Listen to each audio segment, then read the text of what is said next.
Ahoy there, YouTube! We're back again today for more of our Gencon Bonanza Explosion Blowout coverage, brought to you by our amazing sponsors, Medieval Lords, who has Black Souls coming to Kickstarter later this year, Tasty Minstrel Games, and Baleem Games, who has Dark Mages they're redoing this year. Right now, we are at the AEG Games booth, and we're about to learn about their upcoming game, Cutthroat Kingdoms, with Todd. Hey, Todd, what is Cutthroat Kingdoms? So Cutthroat Kingdoms is what I like to call a social strategic game.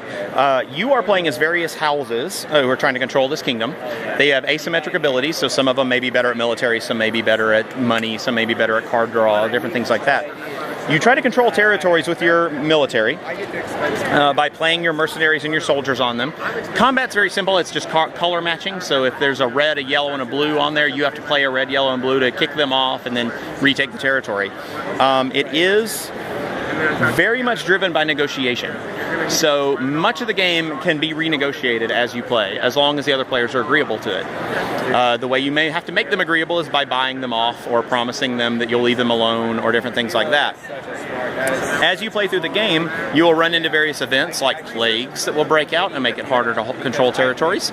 You'll run into a royal wedding where players can attempt to marry their children off to each other. If you do marry with another player, you end up linked for the rest of the game and you will share victory condition. So it can cause rifts between the other players at the table. If two powerful players link up, you might become a target. At the end of the game, there's a great feast where all the players come to a feast together and you have food cards that you have to divide up among all the different players. Some of those cards are actually poison, and you can attempt to poison the heirs of the other players so their dynasty can't continue. You can also have tasters who will try to taste the food for you to protect you, but if you don't have a taster on it and you flip a poison, your heir's dead, you're going to lose a lot of victory points right near the end of the game. It is a lot of fun. It's a lot of table talk. A lot of, who can convince people, who can backstab people at the right moment. Are you powerful enough that you can backstab somebody and still force them to do what you want the next turn because you just are in a better position? Things like that. It's just a lot of fun. We always hear a lot of people cutting up and laughing during the whole game as they manipulate each other throughout the whole game.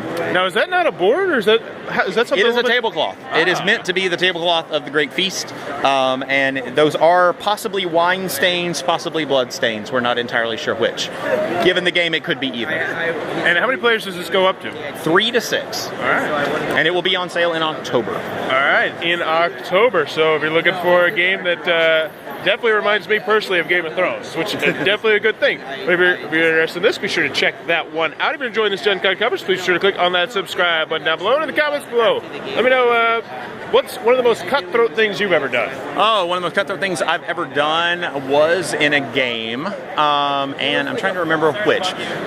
It was in one of our old Star Wars RPG games back in the West End days. I ended up playing as one of the dark side characters for about 6 months before anybody realized it, and had been sabotaging the group throughout most of the whole campaign, and no one had actually realized it except for the GM and myself, who knew what role I was playing. So that was a long time. When I was finally outed, it was all over, but it was pretty fun until then. Yeah, mine was just that I broke up with a girlfriend and moved everything out while she was sleeping one Saturday night. But God, this isn't a family show, Todd. I'm sorry. I apologize to those at home. I'm really sorry. Let me know in the comments below what's one of the most cutthroat things you've ever done. And as always, thanks for your time, YouTube.